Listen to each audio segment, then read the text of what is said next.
नमस्कार, राशि मंथन में आपका स्वागत है। तो पिछली वीडियो में हमने जो है आकाश में कुंडली कैसे बनती है ये बताया था, और साथ में ये भी बताया था कि भाई बुध सूर्य से एक राशि से ज़्यादा दूर क्यों नहीं होता, शुक्र जो है वो सूर्य से 2 राशि से ज़्यादा दूर क्यों नहीं होता, और साथ में हमने बताया था कि दृष्टि का क्या कंसेप्ट है, दृष्टि की क्या अवधारणा है।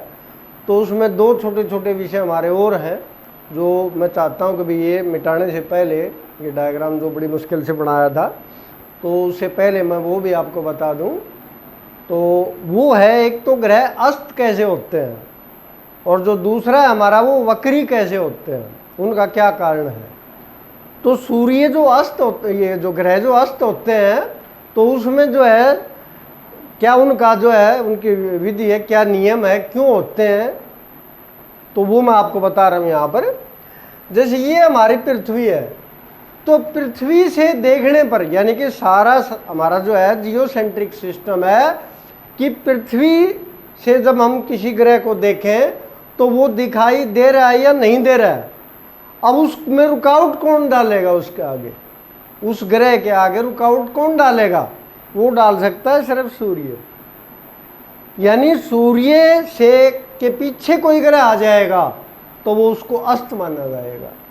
जैसे मान लिया कि ये पृथ्वी यहाँ पर है, अगर ये पृथ्वी यहाँ होती, ये पृथ्वी यहाँ की बजाय यहाँ होती तो ये बीच में सूर्य आ जाता, और सूर्य इससे 10 गुना बड़ा है। ये यहाँ हालांकि हम बढ़ा नहीं पाए इस चीज़ को, तो जब ये यहाँ होगी तो बृहस्पति दिखाई देगा, बृहस्पति दिखाई नहीं देगा।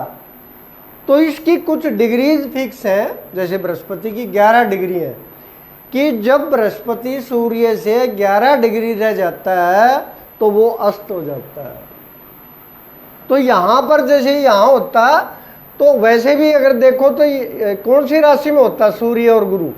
इधर से देखें तो ये वृष में आ जाता सूर्य भी और गुरु भी। यानी जब ग्रह एक ही राशि में होते हैं तब उनके अस्त होने के चांसेस होते हैं। कई बार जब ये बिल्कुल यहाँ पर चेंजिंग पॉइंट पर होते हैं, जब राशि बदलने वाली जगह पर होती है, तो अलग अलग राशियों में भी अस्त हो जाते हैं। कि मान लिया बृहस्पति यहाँ पर है और सूर्य यहाँ पर है, तो 11 डिग्री, हमने सिर्फ 11 डिग्री देखना है कि 11 डिग्री के अंतर से कम हो गया, अलग अलग राशियों में है तो भी वो अस्त हो जाते हैं। तो यहाँ पर अस्त होने का जो हमारा कंसेप्ट है, अब जैसे मान लिया ये पृथ्वी यहाँ पर होती तो ये बुध इसके पीछे रह जाता। ये यहाँ अगर मान लिया पृथ्वी होती है हमारी यहाँ पर, तो ये सूर्य और बुध सिंह राशि में आ जाते और सूर्य के पीछे बुध छिप जाता। तो बुध का और शुक्र का थोड़ा अलग नियम है कि ये वक्री होते हैं तो कुछ डिग्री परस्त होते हैं, मार्गी होते हैं तो कुछ डिग्री परस्त होते हैं। तो वो एक अलग चार्ट बना के आपको कभी बताएंगे। तो फिलहाल हमने समझना कि अस्त होते कैसे, कि जब वो सूर्य के पीछे आ जाते हैं, क्योंकि सूर्य का आकार बहुत बड़ा है। तो जब वो सूर्य के पीछे आ जाते हैं तो जितने काल तक वो उस आकार को पार नहीं कर लेते अपनी गति से, तब तक वो अस्त ही रहते हैं, वो दिखाई नहीं देते।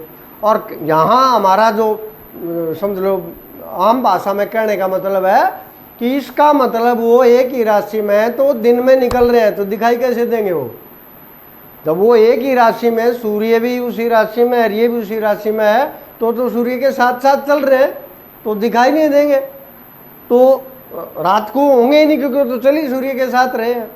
तो इसी प्रकार से बाकी ग्रह से मान लिया कि हमारी पृथ्वी यहाँ पर होती तो ये शनि, यानी पृथ्वी जो ये सूर्य है काफ़ी बड़ा आकार है इसका, तो ये शनि जो है इसके पीछे छिप जाता।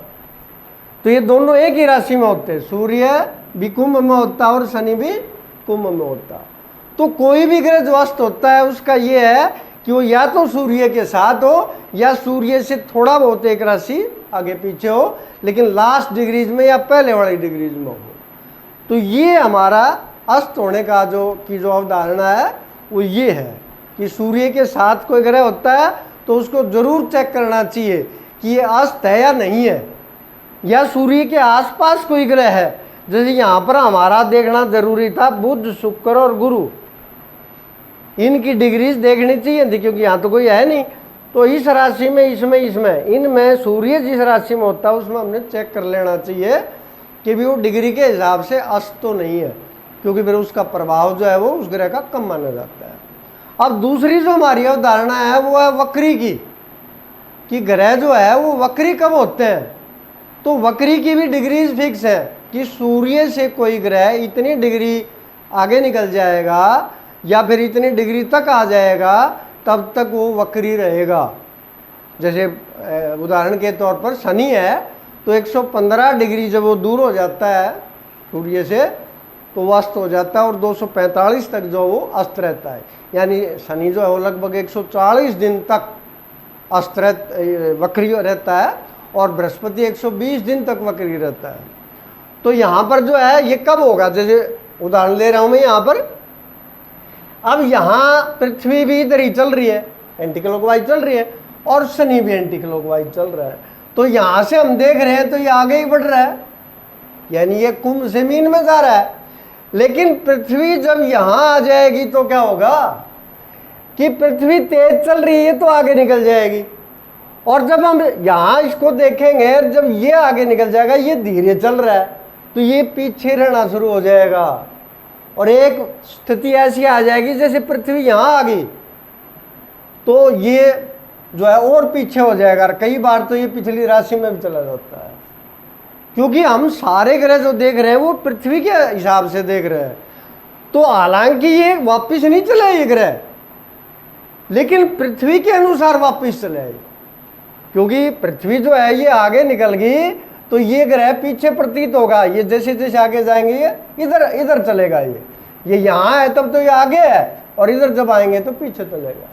इसी प्रकार बृहस्पति है, तो बृहस्पति जो है मान लिया पृथ्वी यहाँ आ गई तो वही हालत यहाँ पर होगी कि यहाँ से यहाँ तक चले तब तक तो ये भी इधर ही चल रहा था, पृथ्वी भी इधर चल रही थी।